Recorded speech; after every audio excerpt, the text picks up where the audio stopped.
सकल सुमंगलदायक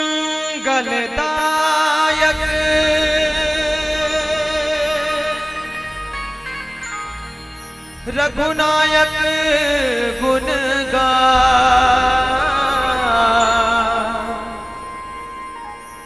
सादर सुनहिते तरही भो सिंधु बिना जल जा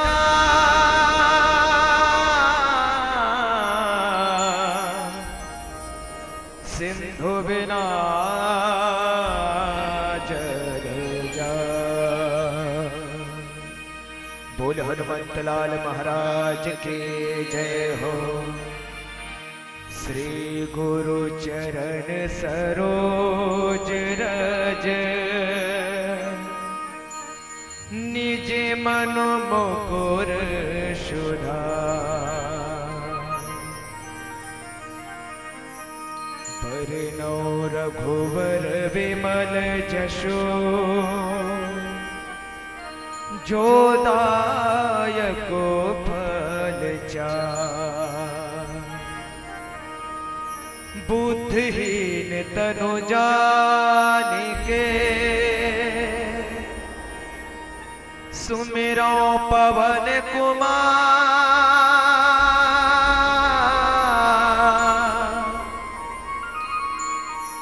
बल बुद्धि विद्या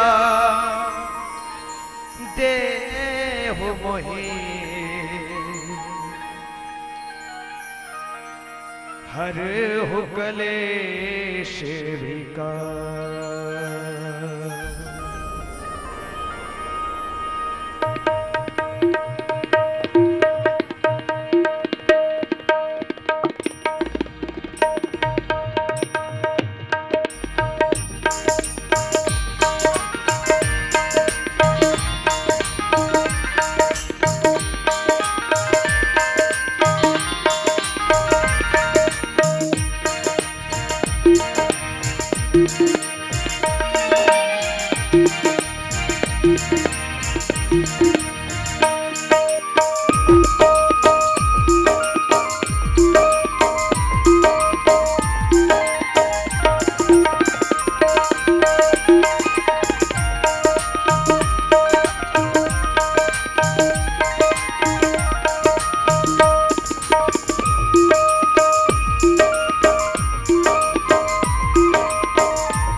बोल गजानंद महाराज की जय हो। एक बार सभी लोग दोनों हाथ ऊपर उठा के जयकारा लगाएंगे। बोल सोमनाथ महादेव की जय हो। बोल शंकर महाराज की जय हो।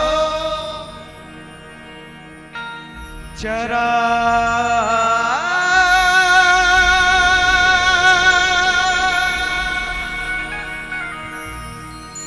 दिल के जलाओ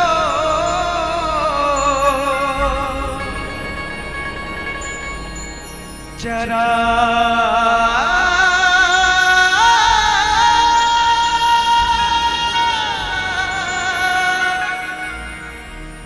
दिल के जलाओ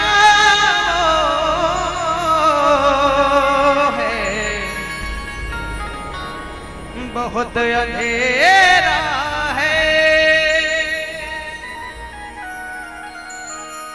हे राम जी मेरे घर में भी आओ।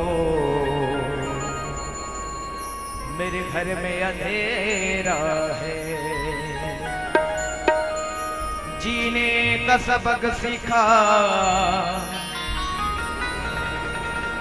जीने का सबक सीखा साईं की फकीरों से। तकदीर बदल जाती है हाथों की लकीरों से।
कोई लाया मेवा मिठाई मेरे बाबा कोई आया, ओ मेवा मिठाई, मैं निर्धन हूँ मैं क्या लाऊं, मैं निर्धन हूँ मैं क्या लाऊं, जो कुछ है सो तेरा। जय गणेश जय महादेवा, जय गणेश जय महादेवा, जय गणेश जय महादेवा, जय गणेश जय महादेवा। बहुत दूर से आया हूँ मैं, झोली खाली लाया हूँ मैं, बहुत दूर से आया हूँ मैं, झोली खाली लाया हूँ मैं। मुझ निर्धन पे कृपा करो, निर्धन पे कृपा करो, करे तेरी सेवा सेवा सेवा। जय गणेश जय महादेवा, जय गणेश जय महादेवा, जय गणेश जय महादेवा, जय गणेश जय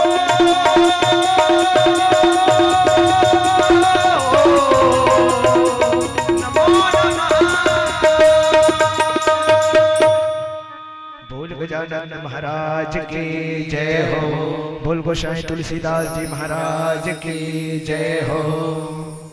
गुरुर्ब्रह्मा गुरुर्विष्णु गुरुर्देवो महेश्वरा, गुरु साक्षात् परम ब्रह्म तस्मै श्री गुरुवे नमः। मूकं करोति वाचालं पंगुं लंघ्यते गिरिं, यत्कृपातमहं वन्दे परमानंद माधवं। भूमि न छाड़त कपि चरण, देखत रिपुमद भाग, कोटि विघ्न ते संत कर, मन जिमिनिति न त्याग। बोली श्यावर रामचंद्र की जय हो, पवन सुत हनुमान की जय हो, उमापति महादेव की जय हो, सभापति तुलसीदास की जय हो। चलिए एक बार जोरदार जयकारा लगा दें आप लोग सब मिलकर के। सब तैयार हैं? चलिए बोली श्यावर रामचंद्र की।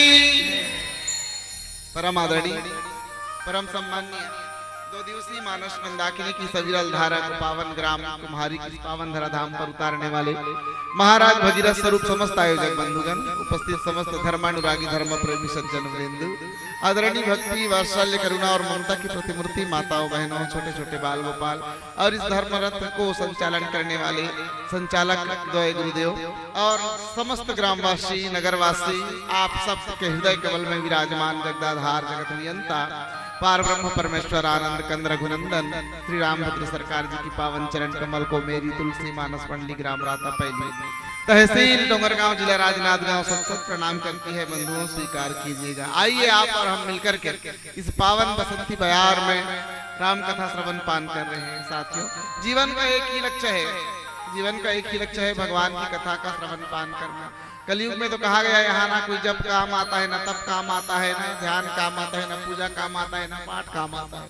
बस पूर्ण विश्वास के संग भगवत की कथा, राम की कथा, हरि की कथा कहना और सुनना ही जीवन का सार यही काम आएगा। इसलिए हम तन मन धन से इस पावन आयोजन में अपनी सहभागिता निभा रहे हैं। मुझे बड़ी खुशी हो रही है कि पूरे छत्तीसगढ़ में बहुप्रचलित सबसे जिनकी नामों की चर्चा होती है सर्वश्रेष्ठ मानस मंचों में, उस मानस मंच कुम्हारी में मुझे बैठने का सौभाग्य मिला है और आप सब संत स्वरूप महात्माओं का दर्शन मैं प्राप्त कर रहा हूँ। संतों, आइए आप और हम मिलकर के रामचरितमानस के पावन प्रसंग पर चर्चा करने का, चिंतन करने का प्रयास करें। देखिए, राम कथा रामचरितमानस ना मनोरंजन के विषय वस्तु नहीं है, ये आत्मरंजन की विषय वस्तु है। मनोरंजन तो अभी नाचा गम्मत वही ते मन कर वही है ना, ये आत्मरंजन की विषय वस्तु है। यहाँ हंसी मजाक ही लगभग बिल्कुल मान्य नहीं होता है। ये हम लोग मजाकिया तौर पे कर देते हैं, ये एक अलग बात है, लेकिन मानस की अपनी मर्यादा है, मानस का अपना महत्व है। हम उस मर्यादाओं को ध्यान रखें, मर्यादाओं का उल्लंघन ना करें। रामचरितमानस महज औपचारिकता ना हो बल्कि आवश्यकता हो। यह आयोजन हमारे जीवन के लिए कितनी आवश्यकता है, जितनी शरीर के लिए भोजन की आवश्यकता है उतनी ही आवश्यकता रामचरितमानस है। इसलिए सिर्फ मनोरंजन की विषय वस्तु ना बनाए। आइए पावन सा प्रसंग आप सबने मुझे संप्रेषित किया है। दोहा क्रमांक 34 लंका कांड, जहाँ गोस्वामी तुलसीदास जी महाराज लिखते हैं क्या कि भूमि न छाड़त कपि चरण देखत रिपु मद भाग कोटि विघ्न ते संत कर मन जिमिति न त्याग। गोस्वामी तुलसीदास जी महाराज की अमर कृति कालदेवी कृति रामचरितमानस का यह 6वां सोपान की कथा, जिसके दोहे के बाद गीता प्रेस गोरखपुर के मानस मार्तंड्य में पंडित ज्वाला प्रसाद मिश्र जी और हनुमान प्रसाद पोद्दार जी जैसे मानस मनीषियों ने इसकी हिंदी में अर्थ लिखा। वे कहते हैं कि जैसे करोड़ों विघ्न आने पर भी संत कमन नीति को नहीं छोड़ता, वैसे ही वानर अंगद का चरण पृथ्वी को नहीं छोड़ता। यह देखकर शत्रु का मद दूर हो गया। बस इतना सा ही भाव, इतना सा ही सरलार्थ यहाँ लिखा हुआ है और इसके अतिरिक्त एक भी लाइन नहीं है जिसे मैं आप सबके सामने पढ़ सकूं। संतों, इसके अतिरिक्त मेरी भी क्षमता नहीं, शक्ति नहीं, सामर्थ्य नहीं कि मानस के इस प्रसंग पर अपनी ओर से कुछ कह सकूं। संत कृपा से, गुरु कृपा से जो कुछ भी मुझे मिला है उन्हीं सारी बातों को आप सबके बीच रखने का एक प्रयास करूंगा, इस भाव के संग कि मेरा मुझ में कुछ नहीं, जो कुछ है सो तोर और तेरा तुझको सौंपता क्या लागे है मोर। हम जैसे कलयुगी वक्ताओं के लिए तो राष्ट्रकवि मैथिली शरण की 2 पंक्तियां साकेत में कही ये संबल और आधार बनती है, जहां वे कहते हैं राम तुम्हारा चरित्र स्वयं काव्य है और कोई कवि बन जाए सहज संभाव्य है। कवि न हो नहीं चतुर कहाऊं मत अनुसार राम गंगाओं के भाव के संग। आइए इस चिंतन शिविर पर बैठ करके हम सब इस प्रसंग पर चर्चा करें, विचार करें। शायद इस महासागर में, मानुष महासागर में कुछ मोती मिल जाए जो जीवन के लिए काम आ जाए। संतो, रामचरितमानस को 4 वेद 6 शास्त्र 9 व्याकरण और 18 पुराण सबसे सर्वश्रेष्ठ ग्रंथ कहा गया है। यह मानस दर्शन है, चाहे इसे अध्यात्म की दृष्टि से देखें, चाहे धार्मिक दृष्टि से देखें, चाहे समसामयिक दृष्टि से देखें, हर तरीके से हमारे घर को, हमारे परिवार को, हमारे समाज को, हमारे अपने आप को, देश को, सबको एक सीख देता है, एक राह दिखाता है और यही है वो रामचरितमानस। इसी के अंतर्गत एक पावन सा प्रसंग जिसका चर्चा गोस्वामी तुलसीदास जी महाराज लंका कांड में कहे। वैसे लंका कांड का मतलब ही काल का कांड कहा जाता है, लेकिन मेरी ये मान्यता है, मुझे जहाँ तक लगती है कि लंका कांड ना कोई काल का कांड नहीं बल्कि ये तो मोक्ष का कांड है। लंका कांड मोक्ष का कांड है, क्योंकि यहाँ जितने भी भगवान के बाणों से मरे, जितने भी राक्षसों की वध की गई, वो सभी भगवान के मोक्ष को प्राप्त गए। और गोस्वामी तुलसीदास जी महाराज एक पंक्ति लिखते हैं क्या, रामाकार भये तिनके मन अमुक्त भये छूटे भव बंधन। रामाकार है ना, ईश्वर अंश जीव विनाशी की जो बात कही गई है वो चरितार्थ होता हुआ यह मोक्ष का कांड है। और आइए हम इस मोक्ष के कांड पर बैठकर एक पावन प्रसंग को आत्मसात करने जा रहे हैं। कथा प्रसंग आपके बीच रख दूं। सीता का अपहरण हुआ है, रावण उसे बंदी बनाकर अशोक वाटिका में रखा हुआ है, जिसका पता लगाने के लिए एक बार तो हनुमान जी महाराज और दूसरी बार अंगद जी महाराज को भेजा गया है। अंगद जी महाराज जाते हैं और अंगद जी महाराज को आते हुए देख करके ही लंका वासियों को थर थर कांपने लगते हैं, उनको देख करके डर जाते हैं। वे कहते हैं कि एक घाव बेंद्रा आए, इससे आगे भून के घी से गा लंका ला, है ना, उलट पलट लंका जा, खो खो के भून दरड़ी से। अब दूसरा वो बेंद्रा है आगे, कुंजनी वे का करी, डर के हमारे सब भागने लगे। अंगद जी बेधड़क रावण की सभा में पहुंचता है और रावण की सभा में पहुंचकर दोनों रावण को समझाने का प्रयास करता है। रावण खुद तो समझता नहीं है, उल्टा अंगद को ही बहुत कुछ कहता है, उसके पिताजी के बारे में कहता है, उनके बारे में कहता है, राम के बारे में कहता है। दोनों का खूब संवाद होता है और अंत में इस समाज की परिणति को देख करके जब दोनों के बीच खूब बात विवाद बढ़ते जाता है, तब अंगद कहता है कि यदि तू इतना बलशाली है, जितने अपने बल के तू गाल बजा रहा है, तो यदि तू और तेरी सारी ये निशाचरी सेना मेरे पैर को इस भूमि से उठा दे तो मैं सीता को यहीं हार जाऊंगा और वापस राम जी के पास चला जाऊंगा। और गोस्वामी तुलसीदास जी महाराज भाव दी क्या, जाओ मम चरण सकसी सठ टारी और फिर है राम सीता मैं हारी। यदि कोई मेरे चरण को उठा दे तो मैं सीता को यहीं हार जाऊंगा और वापस चला जाऊंगा। और उसके बाद मेघनाद समकोटि सत, इतने सारे लोग वहां आते हैं, सुबह हरसाई, और सब जाकर के बारी बारी से अंगद के पैर को उठाने का प्रयास करते हैं, लेकिन किसी ने भी अंगद के पैर को उठाना तो दूर, तिल मात्र की उसे हिला भी नहीं पाए। तब गोस्वामी तुलसीदास जी महाराज कहें कि भूमि न छाड़त कपि चरण, है ना, अंगद का पैर जैसे पैर ना होकर के जमीन में ही, भूमि में ही मिल गया। ठीक है, ये कथा प्रसंग है। अब इस कथा प्रसंग पर हम सब मिलकर के चिंतन करें, विचार करें। पहले सर्वप्रथम मैं निवेदन करूं कि मोह की नगरी में अंगद आया हुआ है, और अंगद क्या है, तो कहा कि रामचरितमानस में युवा नेतृत्व का नाम अंगद है, युवा नेतृत्व का नाम अंगद है। आज के समाज में युवाओं को अंगद की आवश्यकता है, अंगद बनने की आवश्यकता है।